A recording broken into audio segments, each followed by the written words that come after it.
नमस्कार। तो the boil poem की आज समरी के साथ हम आपके सामने हाजिर हैं। तो चलिए देखते हैं इसकी समरी। अब बॉय लूजेज अ बॉल। एक जो बच्चा है छोटा, वो एक गेंद को खो देता है। He is very upset. Upset यानी दुखी होना, वो बहुत ज़्यादा दुखी है। A ball doesn't cost much. एक गेंद की कीमत ज़्यादा नहीं होती, कॉस्ट मच यानी ज़्यादा नहीं होती। Nor it is difficult to buy another ball. ना ही इतनी दिक्कत होती है, डिफ़िकल्ट यानी कठिनाई होती है कि हम दूसरी बॉल खरीद सकें। Then why than the boy is so upset. तो वो लड़का क्यों इतना ज़्यादा दुखी है। Read the poems to see what the poet thinks has been lost. Poem को पढ़ते हैं, चलो देखते हैं कि पोएट को क्या लगता है कि बॉय ने क्या खोया। And what is the boy has to learn from the experience. अपने अनुभव, एक्सपीरियंस यानी होता है अनुभव, ऑफ लूजिंग समथिंग, किसी चीज़ को खोने का क्या दर्द होता है, उस बॉय से चलो अनुभव करते हैं। John Mary John John Berryman आपको सिर्फ यही बताना चाहते हैं कि कोई ना कोई चीज़ जो भी है आपके पास है, वो एक ना एक दिन तो खोएगी।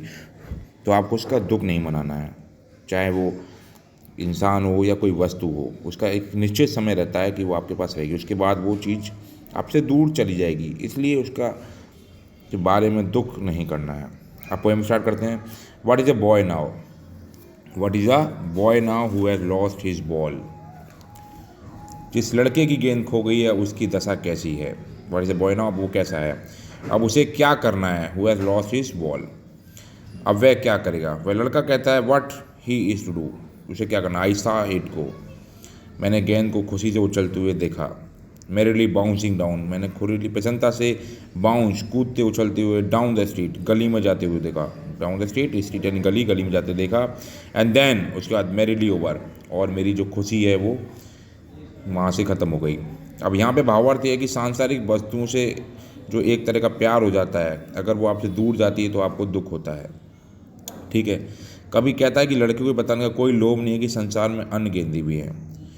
नो यूज टू से, ये बताने का कोई ये नहीं है। देयर आर अदर बॉल्स, और भी गेंदें हैं, और इस एक गेंद के खोने से दुखी नहीं होना चाहिए। परंतु फिर भी आखिरी हिला देने वाला दुख उस लड़के को जकड़ता रहता है।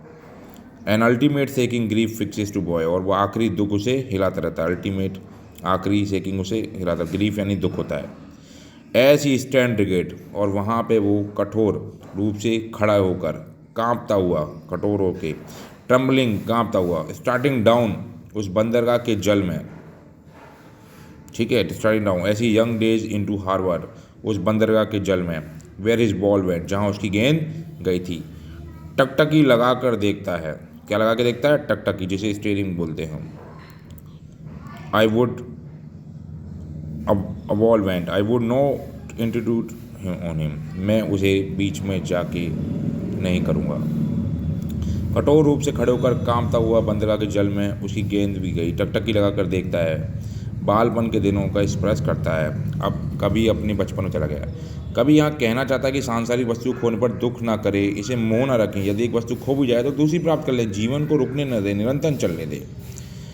मैं उस लड़के के विचारशील रहने के दौरान घुसपैठ नहीं करूँगा। इंस्टीट्यूट में कभी कहता है आई वुड नॉट इंस्टीट्यूट, उसमें घुसपैठ नहीं करूँगा, उसके पास नहीं जाऊँगा, उससे बात नहीं करूँगा। On him a dime, dime होता है डॉलर का 10वां हिस्सा, जिसे हमारे रुपए के पैसे होते हैं वैसे डाइम होता है। तो एक डाइम यानी 10 सेंट के बराबर है अ डाइम। अनादर बॉल, एक डाइम से एक नई बॉल आ सकती है, बर्थलेस, लेकिन वो व्यर्थ है। 10 सेंट की दूसरी गेंद उसके व्यर्थ महत्वहीन है। वह अब भौतिक संसार में प्रथम उत्तरदायित्व महसूस करने लगा है। ठीक है, इस breathless now he senses first responsibility, responsibility आप जानते हो, जिम्मेदारी। ठीक है, महसूस करने लगा है, अर्थात गेंद के उतने उसके पास जो आधिपत्य है, उस गेंद की मोह मायाओं में वो इतना खो चुका है, उसे एक एहसास है उस गेंद को खोने का। He senses first responsibility in a world of position, in a world of position, position का मतलब आधिपत्य, किसी का अधिकार होता है उसे कहते हैं। People will take balls, balls will lost away, लोग गेंदें लेंगे और गेंदें खोएंगी भी। लिटिल बॉय, छोटा लड़का है। And no one buys a ball back, no one buys a ball back, एहसास उस गेंद के खोने पर हो। कभी उस छोटे लड़के को परामर्श देता है कि लोग गेंद खरीदेंगे और गेंद खोएंगे भी, परंतु कोई भी पुनः गेंद नहीं खरीदेगा, क्योंकि धन तो ब्रह्म वस्तु है। धन एक बार जाने के बाद दोबारा आ सकता है, इसलिए उसका आपको अफसोस नहीं करना है। अतः धन से नई वस्तु तो खरीद सकते हैं, किंतु खोई हुई वस्तु मोह था वह नहीं खरीदी जा सकती। Money is external, money is भाव वस्तु है। ही इज लर्निंग, वो सीख रहा है। Well behind is desperate, desperate का मतलब होता है दुखी होना यहाँ पे, ठीक है। डेस्परेट का मतलब निराश होना, पूरी तरह निराश हो चुका है। कभी कहता है कि आपको जीवन में बहुत सी वस्तुएं प्राप्त होगी, उनका त्याग भी करना होगा। वस्तुओं को प्राप्त करने पे मोह न जोड़ें, उसे खोने से दुखी ना हो। एपिस्टेमोलॉजी, हमने इस शब्द को पढ़ा था, वैज्ञानिक अध्ययन होता है प्रकृति को समझने का, ऑफ लॉस। इसे समझना होगा उस गेंद के खोने का। हाउ टू स्टैंड अप, कैसे उसे खड़ा होना है, कैसे उस समस्या से उबरना है। Knowing that every man must one day know, उसे जानना होगा कि हर व्यक्ति को कुछ ना कुछ कभी ना कभी खोना पड़ता है। Most know many days how to stand up, और उसे ये सीख लेने में जीवन उतना ही संयमी हो जाएगा। नुकसान को सहन करना सीखना चाहिए, नुकसान होकर दुखी होना चाहिए। जितनी सीखता से आप नुकसान को सहने की कला सीख लेंगे, जीवन उतना ही संयम हो जाएगा। तो द बॉल पोएम ये आपके लिए जॉन वेरी ने लिखा है, बहुत ही अच्छा संदेश देती है कि जीवन में कुछ चीज़ें आपकी अगर खो जाएं, कोई वस्तु अगर टूट जाए, ख़राब हो जाए, तो उसका दुख नहीं करना है। वो वस्तु दोबारा भी आ सकती है, लेकिन खो के, ग्रीफ हो के जो आपका मेंटल हरेसमेंट होता है, दिमाग के अंदर जो पीड़ा होती है, वो वापस नहीं आएगी। पैसा दोबारा भी आया जा सकता है।